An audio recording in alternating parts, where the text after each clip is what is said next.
बीते कई दिनों से प्रधानमंत्री नरेंद्र मोदी के उत्तराधिकारी को लेकर बहस छिड़ी हुई थी, जिसके बाद आज पीएम मोदी ने इस पर टिप्पणी की है।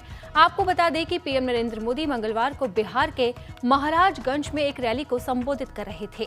इस दौरान उन्होंने बताया कि उनका उत्तराधिकारी कौन होगा। बीते कई दिनों से प्रधानमंत्री नरेंद्र मोदी के उत्तराधिकारी को लेकर बहस छिड़ी हुई थी, जिसके बाद पीएम मोदी ने इस पर टिप्पणी की है। बता दें कि पीएम मोदी मंगलवार को बिहार के महाराजगंज में एक रैली को संबोधित कर रहे थे। इस दौरान अपने संबोधन में जवाब देते हुए उन्होंने कहा कि मेरा कोई उत्तराधिकारी नहीं है, इस देश के लोग ही मेरे उत्तराधिकारी हैं। बीते कुछ दिनों पहले ही दिल्ली के मुख्यमंत्री अरविंद केजरीवाल ने ये मुद्दा उठाते हुए कहा था कि अगर भाजपा की सरकार बनी तो पीएम नरेंद्र मोदी बीच में ही नेतृत्व को छोड़ देंगे और अमित शाह को कमान सौंप सकते हैं। इस मुद्दे को बढ़ता देख ऐसा माना जा रहा है कि प्रधानमंत्री मोदी ने बिना किसी का नाम लिए इन सवालों का ही जवाब दे दिया। गरीब से गरीब माँ बाप भी हमेशा चाहता है कि जाने के बाद बच्चों को कोई विरासत में दे करके जाए।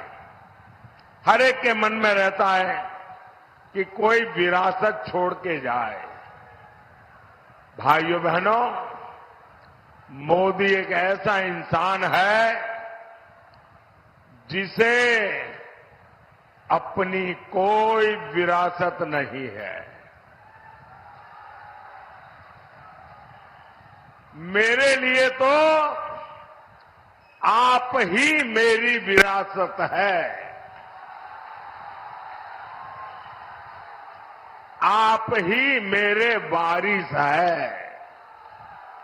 मेरा और कोई वारिस नहीं है और इसलिए मुझे आपका और आपके बच्चों का उज्जवल भविष्य बनाने के लिए अपने आप को खपा देना है। पीएम मोदी ने रैली में कहा कि बिहार की मान मर्यादा, बिहारियों का सम्मान इंडी गठबंधन वालों के लिए कोई मायने नहीं रखता। जब डीएमके के लोगों ने बिहार को गाली दी, जब तेलंगाना के कांग्रेस नेता ने गालियां दी, तब भी ये शाही परिवार वाले अपने होठों पर ताला लगाकर बैठ गए थे। बिहार की मान मर्यादा, बिहारियों का सम्मान इंडी गठबंधन वालों के लिए कोई मायने नहीं रखता। जब डीएमके के लोगों ने बिहारियों को गाली दी, जब तेलंगाना के कांग्रेस के नेता ने गालियां दी, तब भी ये शाही परिवार अपने होठों पे ताले लगा करके बैठ गया था।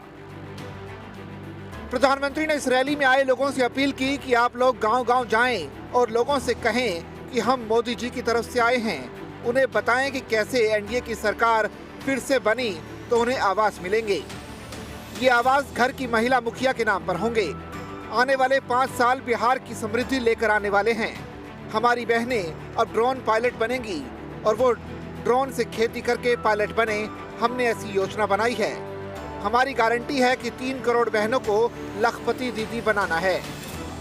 4 जून के बाद तीसरी बार जब मोदी की सरकार बनेगी तो जिनका घर अभी कच्चा है, मोदी उसको पक्का घर देगा।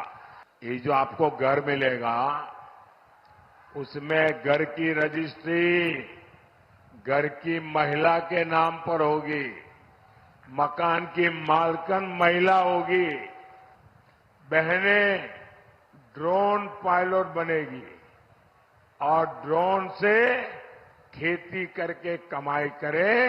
ये योजना मोदी ने बनाई है।